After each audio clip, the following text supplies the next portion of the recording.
Hello, bachcho. Let's read this question. So this question says, an infinitely long current carrying wire carries current I. The charge of mass m and charge q is projected with a speed v parallel to the direction of the current at a distance r from it. Then the radius of the curvature at the point of projection. Point of projection को आपको क्या बताना है? Radius of curvature यहाँ पर metre में करके बताना है, ठीक है? तो इस क्वेश्चन का बच्चे देखिए की कॉन्सेप्ट आप क्या लिख सकते हैं? की concept of this question is radius of curvature. Radius of curvature देखिए क्या होता है आपको, रेडियस ऑफ कर्वेचर यहाँ पर क्या करना है? कैलकुलेट करके बताना, ठीक है? रेडियस ऑफ कर्वेचर कैलकुलेट करके बताना। क्या बोला गया देखिए, ये इन्फाइनेटली लॉन्ग, देखिए रेडियस ऑफ कर्वेचर होता है जो भी आपका पाथ है, हम उसको सर्कुलर एज्यूम करेंगे। अगर वो सर्कुलर नहीं होगा तो इस केस में देखिए उसका कुछ पोर्शन उसका सर्कुलर होता है, ठीक है? कोई भी आपका पाथ होगा, जैसे मान लीजिए तो आपका व्हीकल ऐसे इसका क्या कर रहा है? मूव कर रहा है, ठीक है? इस टाइप का पाथ है, ठीक है? तो ये कंप्लीट सर्कल नहीं होगा तो देखिए दो पोर्शन इसका सर्कुलर होगा, ठीक है? जो नंबर पोर्शन, तो हम क्या करेंगे? इसकी यहाँ पर रेडियस कैलकुलेट करेंगे। और रेडियस ऑफ कर्वेचर देखिए कैलकुलेट कैसे करते हैं? ए इज इक्वल टू आपका कितना होता है? V square by R. तो रेडियस ऑफ कर्वेचर होता है आपका V square divided by A. और ए क्या होता है आपका? परपेंडिकुलर वेलोसिटी के परपेंडिकुलर डायरेक्शन में जो एक्सेलरेशन होता है, this is the formula of the radius of curvature. इस फार्मूला का यूज करते हैं, ठीक है? यहाँ पर देखिए क्या बोला गया कि infinitely long wire carrying current, carries wire carrying wire carries current I, ठीक है? आई करंट के करिश्मा आपकी कैरी कर रही है, alright? A charge of mass m and charge is projected with a speed v parallel to the direction of current at a distance r from it, ठीक है? ये परपेंडिकुलर डिस्टेंस है, ठीक है? r पर आपको एक चार्ज पार्टिकल है जिसका मास m है, चार्ज कितना है? q इक्वल है। इसको हम क्या कर रहे हैं? इसको हम प्रोजेक्ट कर रहे हैं with speed v parallel to the current, ठीक है? ये इसकी स्पीड v है, ठीक है?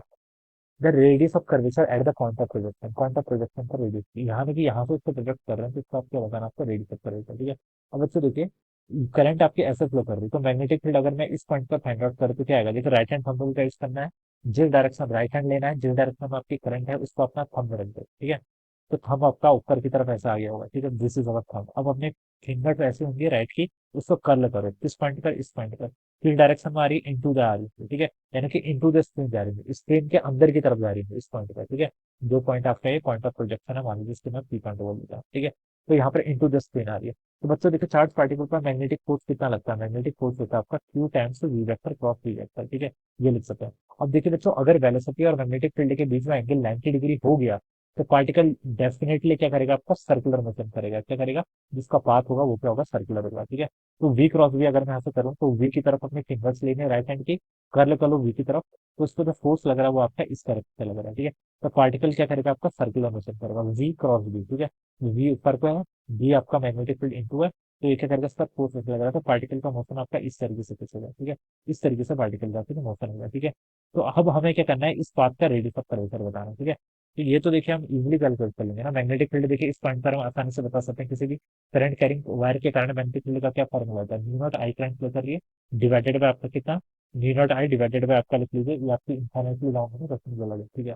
तो आपका 2 पाई डी होगा अगर आपकी, ये आपका 2 पाई डी इन्फाइनेटली लॉन्ग वायर के कारण कितना होता है? New not I divided by 2 pi into D में यहाँ पर परपेंडिकुलर डिस्टेंस आर है, ठीक है? कितनी है आपकी? आर के इक्वल है, ठीक है? तो ये आपका मैग्नेटिक फील्ड कैलकुलेट कर लिया। तो आप देखिए एफ हो जाएगा आपका, क्यू भी सर्कुलर पाथ करेगा तो हम यहाँ से लिख सकते हैं एम स्क्वायर बाय आर के इक्वल हो जाएगा, ठीक है? ये फॉर्मूला लगा लीजिए, ठीक है? ये नहीं लगाने की जरूरत है, ऐसे ही कर दीजिए क्योंकि ये तो डायरेक्टली हो ही रहा है, ठीक है? तो एम स्क्वायर डिवाइडेड बाय कितना हो जाएगा आपका? 2 वी के इक्वल हो जाएगा। यहाँ से देखिए वी का आपको गिवन है तो ऊपर आपका M V divided by Q into T. V क्या? मैग्नेटिक फील्ड, इसकी वैल्यू बतानी है। वो आपको पता है कितना? न्यू नॉट आई, और यहाँ पर आपका 2 पाई आर वाली टर्म चलेगी, ऊपर आ जाएगी, ठीक है? तो इसको मल्टीप्लाई कर लीजिए, देखिए 2 पाई, ठीक है? R M into V divided by कितना मतलब आपका? Q times nu naught into I, ये आ जाएगा, ठीक है? This will be our radius of curvature, ठीक है? तो ये कौन सा है? देखिए आपका सेकंड ऑप्शन में आता है, कौन सा? Option two. तो आप लिख सकते हैं बच्चों ऑप्शन टू जो है इसके करेक्ट आंसर हो जाएगा। Alright, this will be the correct answer. So I hope you all understood this concept. All the best and thank you.